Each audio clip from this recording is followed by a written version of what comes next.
Isaías, capítulo de número 40, de 12 a 20, irmãos. É o nosso texto desta noite de quinta-feira. Nós continuamos no capítulo 40 do profeta Isaías. Aí nós faremos a leitura aqui, os irmãos acompanhem. Isaías, capítulo 40, de 12 a 20. Ok? Então veja só, o texto até conhecido e bonito, né? Belo texto do profeta Isaías. Diz assim: quem na concha de sua mão mediu as águas e tomou a medida dos céus a palmos? Quem recolheu na terça parte de um éfa o pó da terra e pesou os montes em romana e os outeiros em balança de precisão? Quem guiou o Espírito do Senhor? Ou como seu conselheiro o ensinou? Com quem tomou ele conselho para que lhe desse compreensão? Quem o instruiu na vereda do juízo? E lhe ensinou a sabedoria e lhe mostrou o caminho de entendimento? Eis que as nações são consideradas por ele como um pingo que cai de um balde e como um grão de pó na balança. As ilhas são como pó fino que se levanta. Nem todo o Líbano basta para queimar, nem os seus animais para um holocausto. Todas as nações estão perante ele como coisa que não é nada.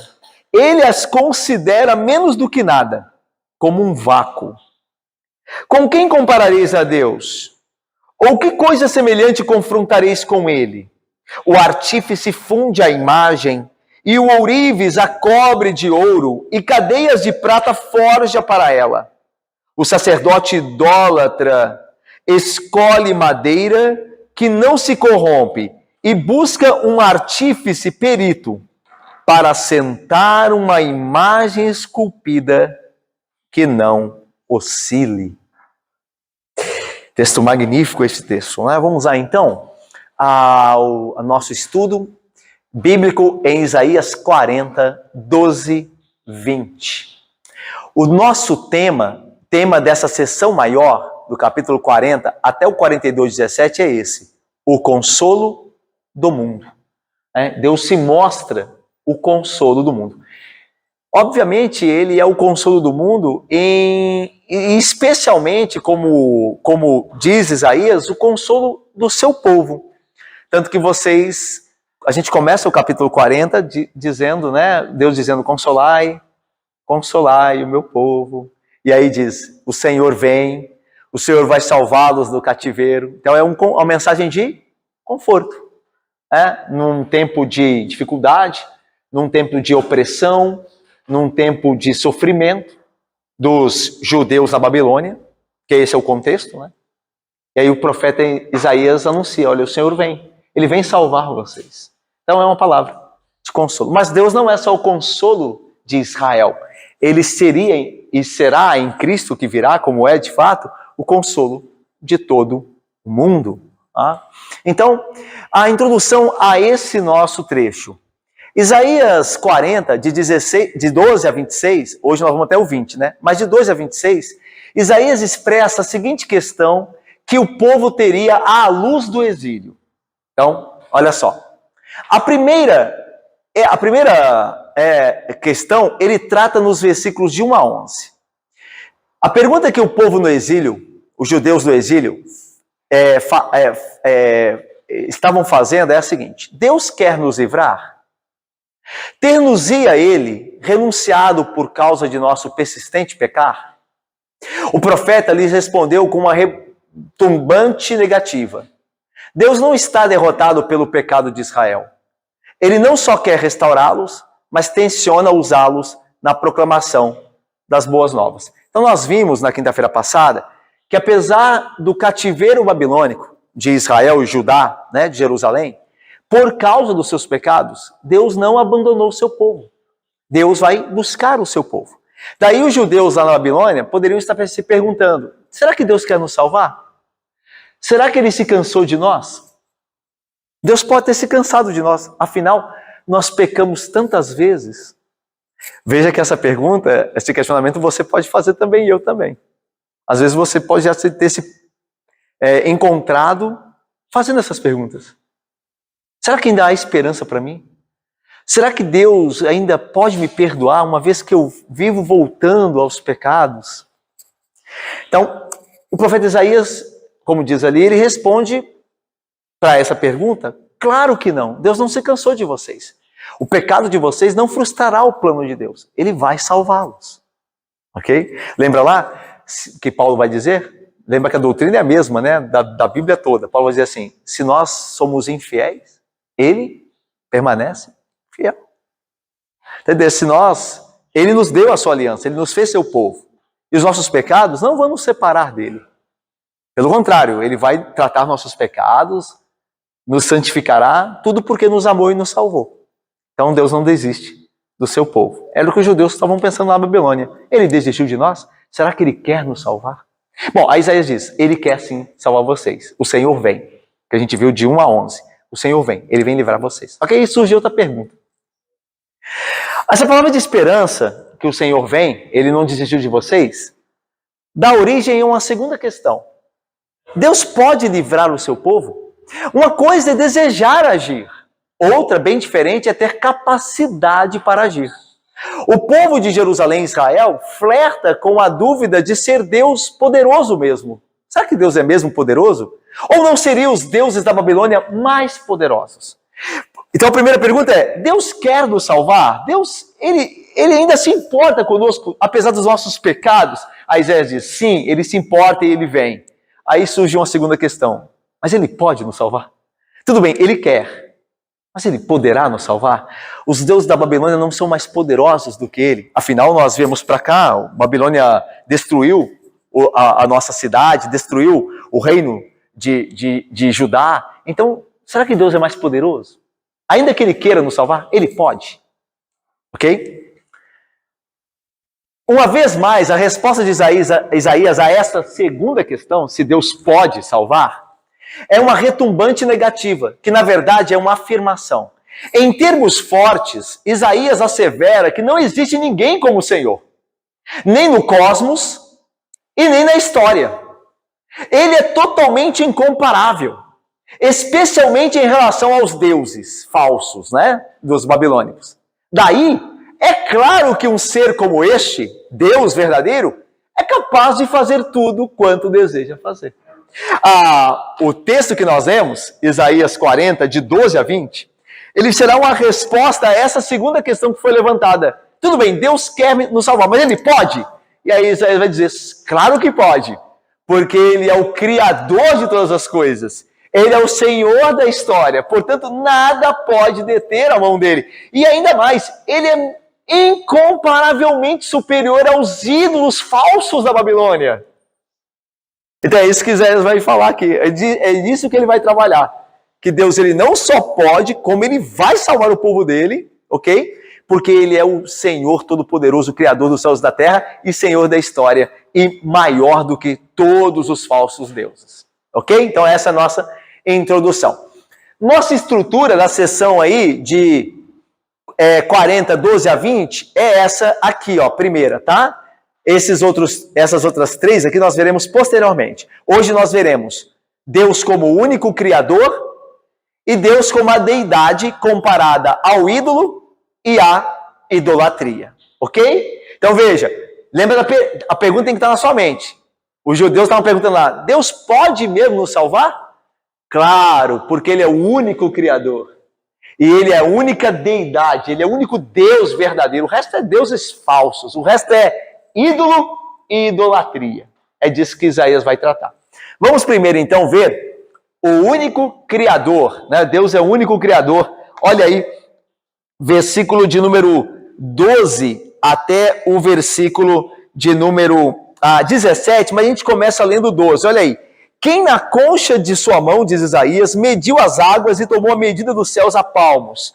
Quem recolheu na terça parte de um éfa o pó da terra e pesou os montes em romana e os outeiros em balança de precisão? A ideia aqui diz, você vê que o texto começa com perguntas. E essas perguntas, elas são colocadas em um estilo de um debate, de uma discussão proposta para contrapor uma posição adotada por alguém. Então a ideia é de que, lembra o que Judá está pensando? Será que Deus pode?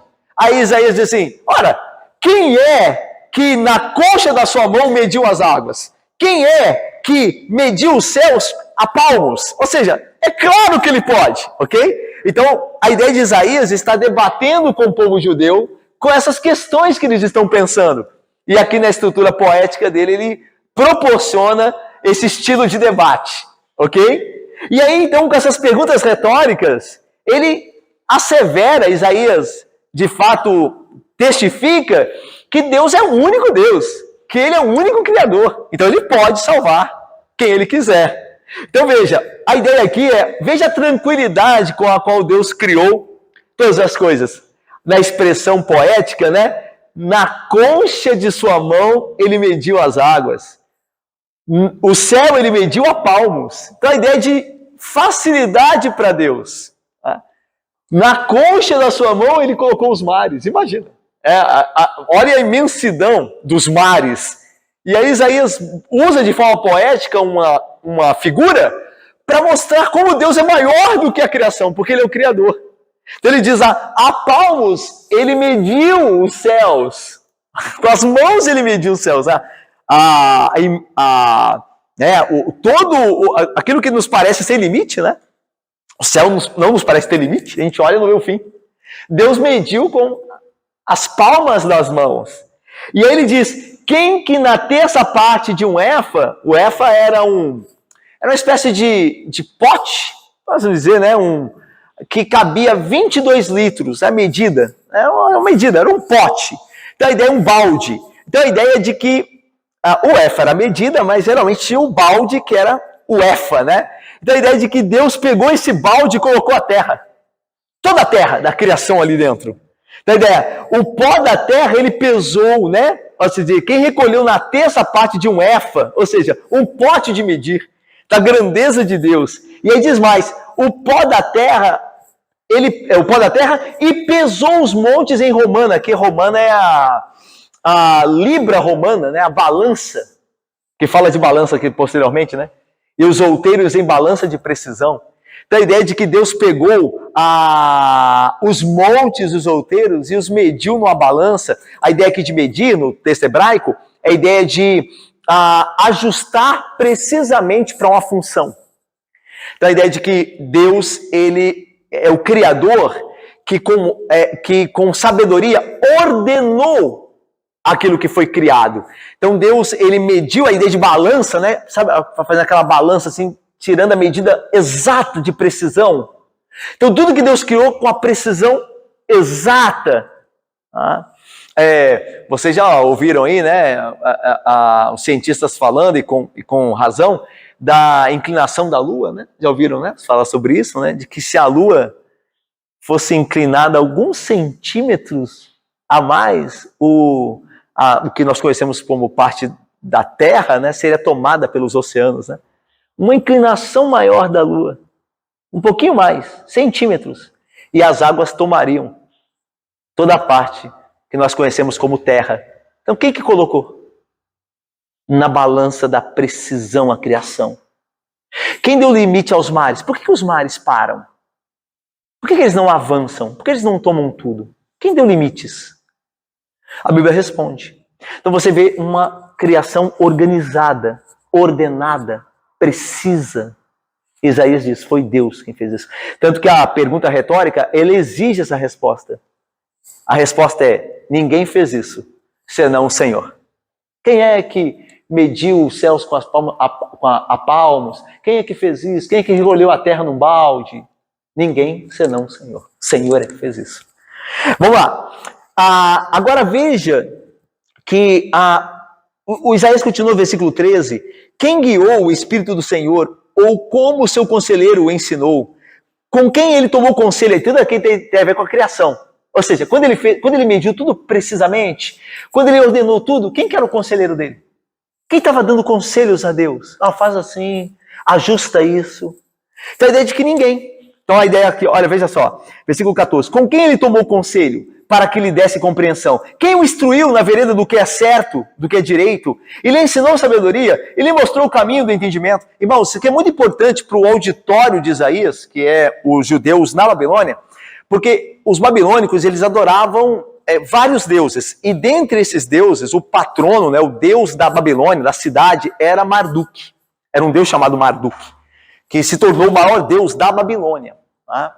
Os deuses daquela época, né, eram tribais. Né? Cada nação, cada região tinha um deus. E o da Babilônia era Marduk. E na história desse deus, na mitologia babilônica, a história desse deus, ele cria as coisas.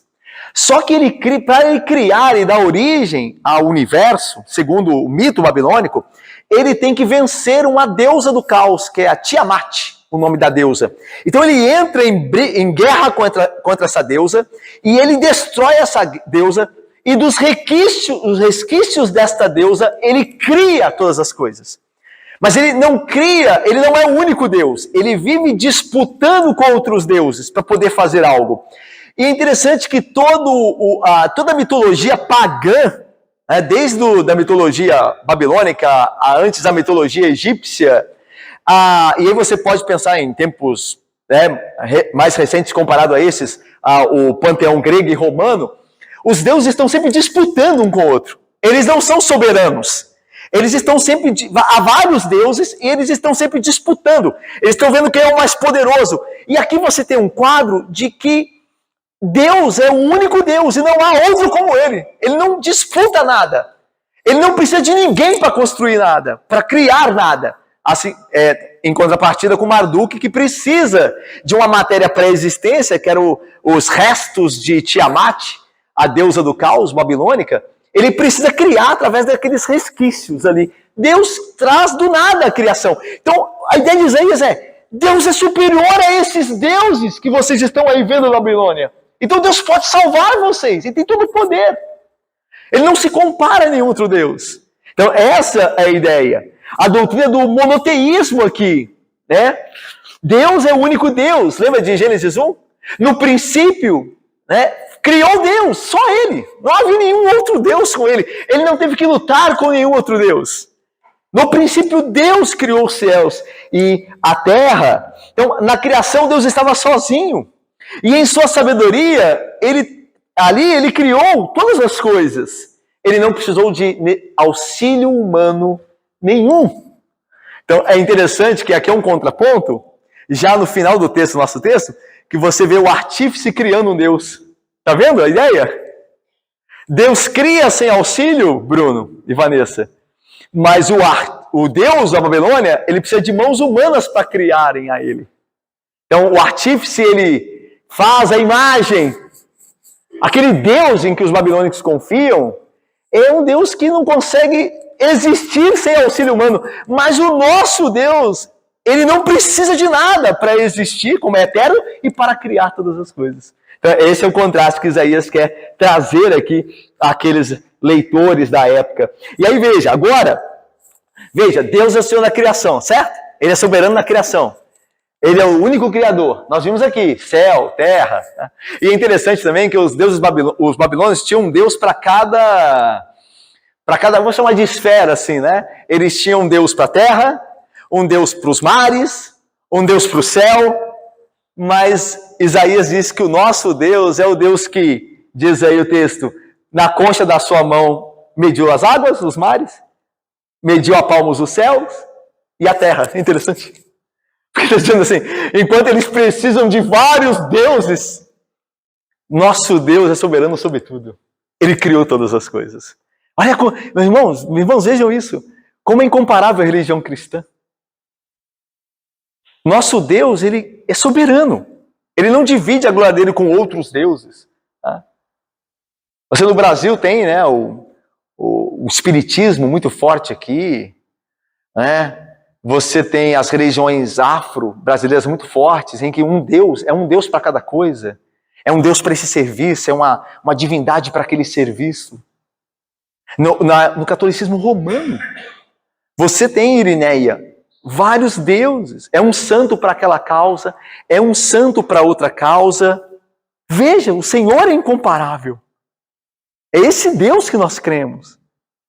Soberano e poderoso Deus. Veja a diferença da religião bíblica, desse Deus da Bíblia. Ele é inigualável. Por isso que ele pode se chamar de o Todo-Poderoso. Ok? Esse título cabe bem a ele. Porque é só ele. Não há nenhum outro Deus, não há nenhuma outra deidade. Só ele. Isso aqui é poderosíssimo. E agora veja, se ele é Senhor na criação, ele é Senhor também sobre a história. Ok? E é disso que vai começar a falar o versículo 15 até o 17. Olha aí.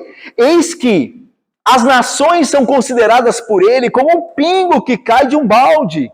E como um grão de pó na balança, as ilhas são como pó fino que se levanta. Então a ideia é a seguinte, o versículo 15, eis que é no grego, no hebraico, como eu dizendo, poderia ser traduzido mais ou menos como aliás, ou seja, depois do que nós vimos, então a conclusão ou o acréscimo a isso é que se ele é criador de todas as coisas, aliás, ele também domina a história. Ele é Senhor da história, porque ele criou todas as coisas. Ele é poderoso sobre todas as coisas que criou. Então, quem levanta nações, quem estabelece reis e quem os tira também do trono é o Senhor. Esse Senhor que criou tudo. Então, esse é o argumento de Isaías. Ele diz, eis que as nações são consideradas por ele como um pingo que cai de um balde. É interessante que, lembra que Isaías diz, Deus é aquele que com a concha das suas mãos, ele mediu as águas. E as nações são como uma gota. Ele mede, o contraste é esse, ele mede os mares, as águas, com a concha da sua mão. E as nações são para ele como o quê? Como um pingo que cai. Não faz diferença. Aliás, não faz diferença nenhuma. Aliás, o hebraico aqui, a ideia de alguém colocar um balde numa cisterna, e puxar o balde cheio de água, e nesse processo cai um pingo. Ou seja, que diferença faz? Você vai, não, pega um pingo aqui. Não faz diferença nenhuma. Então, essa é a ideia. Então o Senhor, e veja que esse ensino não é novo em Isaías. Porque nós vimos na primeira parte do livro, de 1 a 39, que Deus é soberano sobre as nações. Lembra? Nós vimos lá quando a Síria, Diácono Marcos, se levanta, a Síria se levanta, Deus fala da Assíria, a Síria não é nada diante de mim. Eu usarei a Assíria para o meu plano. E quando ela tiver feito tudo o que eu decretar, eu a destruirei também. Então, esse ensino não é novo aqui. É um ensino que Isaías vem já trabalhando já, na primeira parte do livro. Então, veja aí, ele diz, as nações são como um grão de pó na balança. Vai medir lá algo na balança, tem lá um átomo de pó no prato dela. Nossa, que diferença faz no peso? Isaías vai dizer aqui, esse átomo de pó na balança não faz nem mesmo o prato se mexer, mover, não faz diferença nenhuma. É como um pó na balança, essas nações para Deus. Que peso! Por exemplo, Deus tem um plano para o mundo, né? Deus tem um plano para a história. Ele está levando, né? Desde a criação, queda, redenção, está levando a história à consumação, porque ele tem um plano, né? Tem um plano que ele está colocando em prática para o final desse plano ser a glória dele e o benefício do povo dele. A ideia é, o que as nações podem fazer para impedir que esse plano aconteça? Nada, elas são como um pó na balança. Elas não têm nenhuma interferência, não têm nenhum peso no que acontece. Pelo contrário, elas são, nas mãos de Deus, agentes da vontade dele. Isso aqui é poderoso. Olha o versículo 16. Agora veja, o que as nações podem... Veja se as nações fazendo algo para Deus, vê se é bastante o que as nações fazem para Deus. Nem todo o Líbano basta para queimar, nem os seus animais para um holocausto. A ideia aqui veja, as nações não interferem em nada no plano de Deus, porque elas são como nada, são como um pó na balança. Ok? Aí continua o texto dizendo assim, e mesmo se elas quisessem fazer algo a favor de Deus, Deus não precisa delas. Daí a ideia de pegar aqui o Líbano como símbolo, porque o Líbano era a maior floresta, né? Era conhecida lá com os seus cedros do Líbano, era uma floresta vasta, a região do Líbano. E aí a ideia é, queimasse o Líbano todo, estaria Deus satisfeito? Não, mesmo que se queimasse o Líbano todo a Deus. Pegasse toda a madeira do Líbano, com aquela floresta imensa, e queimasse o seu... E os animais que lá habitam? Serviriam para lhe darem holocausto? Também não iam satisfazer a Deus. Então a ideia é, tudo que a humanidade pode empreender, Deus está muito aquém, está muito além, melhor, né? Está muito além de tudo que a humanidade pode dar. É porque ele é muito maior do que tudo. Tanto que, olha o que Deus diz no Salmo 50. Eu vou ler para os irmãos. De tua casa não aceitarei... Não precisam abrir não, eu lerei para vocês. De tua casa não aceitarei novilhos, nem bodes, nem teus apriscos. Pois são meus todos os animais do bosque e as alimárias. Alimárias, né, são os quadrúpedes, né? E são meus todos os animais do bosque e as alimárias, aos milhares sobre as montanhas, são meus. Conheço todas as aves dos montes, e são meus todos os animais que pululam no campo. Se eu tivesse fome, a ideia de oferecer a Deus, né, a carne dos animais, se eu tivesse fome, não tu diria, pois o mundo é meu, e tudo que nele se contém. Acaso como eu carne de touros, ou bebo sangue de cabritos? Então, toda a execução da religião por parte da humanidade não pode satisfazer a Deus. Deus é muito maior do que isso. É interessante isso como nos humilha, né? Porque às vezes nós fazemos alguma coisa na obra do Senhor e nós achamos que agora nem se queimasse o Líbano todo, nem se oferecesse todos os animais, nós daríamos a Deus o que Ele merece. Essa ideia.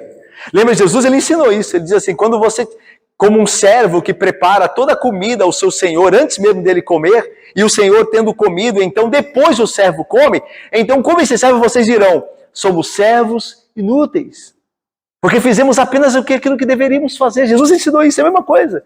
Às vezes nós, né, nos gabamos de fazer, nossa, a pregação que eu fiz, ou aquele trabalho que eu fiz na igreja, como se Deus precisasse dessas coisas. É claro, irmãos, veja, não é que Deus a desconsidera, por favor. Mas a ideia é, quando eu começo a achar que Deus depende do que eu faço,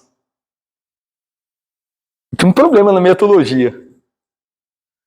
Eu tenho que dar graças a Deus por Ele me usar na obra dele. Porque Ele não precisava de mim, Ele não precisa de mim. Mas graças a Deus, na sua misericórdia, que me utiliza um vaso de barro. Agora, se eu começar a entender que eu sou muito importante para Deus, aí tem algum problema na minha teologia. Aí eu tenho que voltar aqui para Isaías. Mas vamos lá. Todas as nações são perante Ele como coisa que não é nada. Ou seja, a ideia de como coisa que não existe. Ele as considera menos do que nada, como um vácuo. Não, a ideia aqui, meus irmãos, não é que Deus desconsidera os povos, tá? Até porque Deus, ele veio por meio de Jesus Cristo salvar homens de todos os povos. Então não quer dizer que Deus despreza as nações. Não é esse o ponto. Qual é o ponto, então? É que em comparação a Deus, são como nada. Não é que Deus não se importa com a humanidade, que Deus não se importa com os homens, e nem que Ele não se importe, não intervenha e não haja na história humana. Ele faz tudo isso. Só que quando você compara toda a força da humanidade, todas as ações da humanidade com Deus, essa força da humanidade, essas nações reunidas, são como um vácuo. É por isso que aí, vocês já viram quando surgem algumas teorias assim da ONU, né, a Agenda 2030, contra o cristianismo, sabe? Essas coisas. Aí as pessoas ficam, e agora o cristianismo está em perigo e tal. Aí você lembra daqui, são como um vácuo. Essas nações unidas, que promovem ideologia anticristã, tentando ver se prosperam na sua fúria contra Deus, são como nada. Lembra quando Deus, lá no Salmo 2, é descrito lá, que o Senhor estabeleceu Cristo como ungido, e no caso ali Davi é o tipo, né? E aí os reis da terra se enfurecem contra o Deus e contra o seu ungido. O que diz o texto? Que Deus está fazendo o que lá? Vocês lembram? O que ele está fazendo? Ele está rindo. O Salmo 2 começa lá, os reis das nações, os reis da terra se levantam contra Deus dizendo, rompamos de nós os seus laços, Que Deus nada. Não, um mundo sem Deus. Um mundo de liberdade. Um mundo sem Bíblia. Sabe o que Deus está fazendo? Lá de cima, Deus está rindo. Deus está rindo deles. O Senhor zomba deles. São como gafanhotos, são como o pingo de um balde que cai, o pó de uma balança, que não faz peso nenhum. Olha que maravilha, irmãos. Que glória. A nossa segurança é este Deus Todo-Poderoso. Nada vai tirar a glória dele, aquela consumação em Cristo, aquele dia glorioso. Todas as coisas cooperam para isso, para o bem da igreja, para a glória de Deus. Então, vamos lá? Até aí tudo bem? Tranquilos? Então vamos para a última parte aqui, por hoje, né? A comparação de Deus com o ídolo e a idolatria. Então agora Isaías vai fazer um contraste agora, dizendo assim, olha, vocês viram esse Deus? Perceberam quem é esse único Deus? O que é o ídolo perto dele? Porque os judeus estavam cercados de ídolos. Marduk mesmo, né, possuía lá uma imagem. Eles estavam cercados. Aí a lógica de Isaías pensem nesse Deus verdadeiro. A sua glória, o seu poder, a sua autoridade, soberania. Agora, olha para o ídolo. Veja como patético é o ídolo. E aí ele vai dizer, olha só, versículo 18. Então, aí no hebraico, né, tem um então aí antes, né? Então, com quem comparareis a Deus? Então é importante, né? Porque você acabou de estabelecer um monte de coisas e agora você diz, olha, visto isso, quem que você pode comparar a Deus? Esses falsos ídolos podem ser a Deus comparáveis? E aí diz, quem comparareis a Deus? Ou que coisa semelhante confrontareis com ele? Ou seja, pode um homem criar uma imagem de Deus? E aqui é interessante que o mandamento, né, vai dizer, não farás para ti imagem de escultura, né? Porque isso é uma ofensa a Deus. Entre outras coisas, entre outros pecados, quando o homem faz uma imagem de escultura para confrontar ou comparar a Deus, é uma ofensa a Deus, é uma diminuição de Deus. É por isso que eu creio, irmãos, a gente está num tempo que a gente está vendo muitos filmes, né, e novelas fazendo representações de Jesus, né? E eu creio que isso é pecado. Isso é pecado. É você representar a Cristo. Você está diminuindo a Cristo. Pense só. Que ator na Terra, por melhor que seja o ator, vai representar Jesus Cristo perfeitamente? E se não faz isso, não é uma diminuição de quem ele é? Então, vocês já viram, a ideia os homens, na nossa natureza pagã, nós queremos fazer deuses. O reverendo Hermes tem que falar, né? Deus disse, façamos o homem a nossa imagem e semelhança, e nós, homens, falamos, façamos deuses a nossa imagem e semelhança. Então vocês podem ver que geralmente o Jesus que nos é apresentado em novelas, em seriados, é um Jesus diferente da Escritura. É um Jesus cheio de... Aliás, teve um filme que na época, né, eu não me lembro, eu mesmo nem vi o filme, mas eu me lembro que gerou uma polêmica muito grande, não sei se é do Martin Scorsese, né, a Última Tentação de Cristo.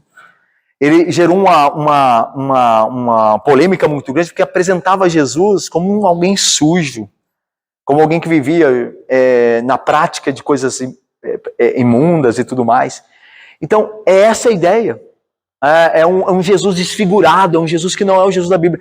Nós, quando vemos essas coisas, nós devemos nos irar, quando nós vemos um Cristo que não é o nosso, e não participar dessas coisas.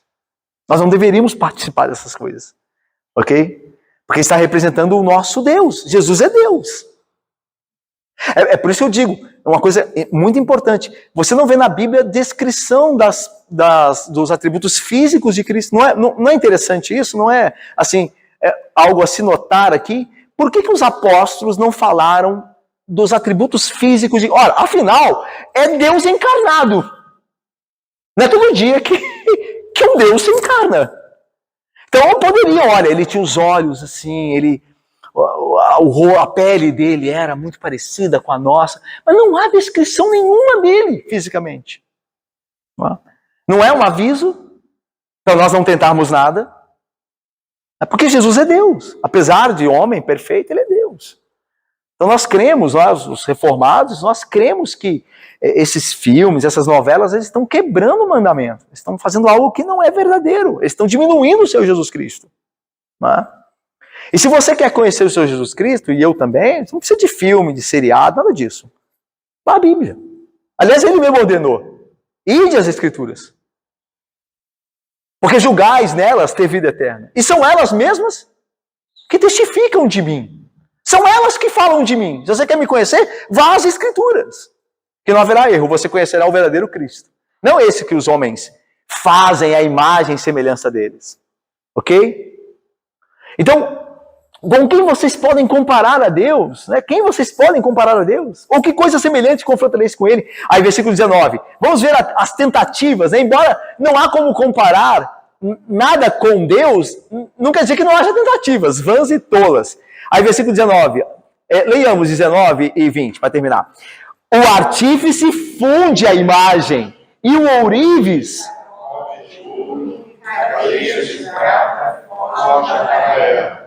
O sacerdote idólatra escolhe madeira que não se corrompe e busca um artífice perito para sentar uma imagem esculpida que não oscile. Então veja, Isaías descreve o processo patético, vergonhoso, cego dos homens criando os seus deuses, para depois confiarem neles. Então diz aí o artífice funde, né, a ideia do metal derretido, colocado no molde, ou, a ideia aqui, ou ele esculpe ou entalha uma imagem, e o ourives, para ela ficar bonita, olha o que ele pode fazer para um objeto que quer se comparar com Deus. Ele a reveste de ouro, e a ideia e forja cadeias de prata para ela, a ideia de algo que a segure, que é trabalhado no versículo 20 também, para que não oscile. Então, forja cadeias de prata é alguma coisa para segurá-la, a imagem para ela não oscilar. E aí vai ficar muito mais claro isso, o versículo 20 diz assim, o sacerdote idólatra escolhe madeira que não se corrompe. Então veja, irmãos, veja até onde eles podem ir na tentativa de fazer um Deus digno para eles, uma madeira melhor. Mas ainda assim, um Deus de madeira. Um Deus de madeira. Não, mas é a melhor qualidade. É onde eles podem ir. É ver como a idolatria é cega, é vergonhosa, é vexatória. Mas a cegueira, né? A nossa cegueira sem Cristo é algo terrível. A pessoa orar por um pedaço de madeira, né? Faz o olho da imagem, parece que está olhando para você. E a pessoa fica lá, chora. No Campo São Bento tem, né? Já viram lá? Então a imagem ali na porta ali que dá para Roberto Silveira, né? Mas as pessoas ficam lá, gente. E é gente estudada. É gente que tem escolaridade. Gente que fez faculdade, não é gente? Estão lá assim, ó, olhando um pedaço de pedra, um pedaço de madeira. A nossa cegueira sem Deus é algo terrível. E aí diz, o sacerdote idólatra escolhe madeira que não se corrompe e busca um artífice perito. Tem que ser alguém perito por quê? Porque a ideia de que tem que fazer uma imagem que não fique oscilando. É interessante aqui porque a ideia da imagem oscilar é um mau presságio. Lembra de 1 Samuel 5? Quando eles levam os filisteus roubando a arca, tirando a arca de Ofni e Finés na batalha, eles levam a arca para o templo do deus Dagon, e ela amanhece caída. É um mau presságio, uma imagem que está caída. Porque a ideia é de fraqueza. Ela caiu a imagem. Então eles vão no artífice perito, para ele fazer a imagem, o pé da imagem, de maneira que ela não oscile. Ela não pode cair, olha só. Um Deus, Isaías vai dizer posteriormente, né, que, melhor, né, um profeta, não Isaías, mas o profeta de Deus, um dos profetas, vai dizer que os ídolos que os judeus tomaram para si, ainda em Jerusalém, no dia da conquista babilônica, só vão servir de peso para eles. Eles dizem, esses deuses que vocês criaram de madeira e de pedra, de gesso, de qualquer outro material, eles só vão dificultar vocês no dia da fuga do Babilônia, que vão ser um peso para vocês. Eles não poderão livrá-los da Babilônia e ainda vão ser um peso para vocês, porque vocês vão colocar junto da carga dos animais para sair correndo com eles. E isso vai ser um peso para vocês. É somente isso que faz, né? O ídolo, ele não ajuda e atrapalha. Então veja, irmãos, aqui a ideia de não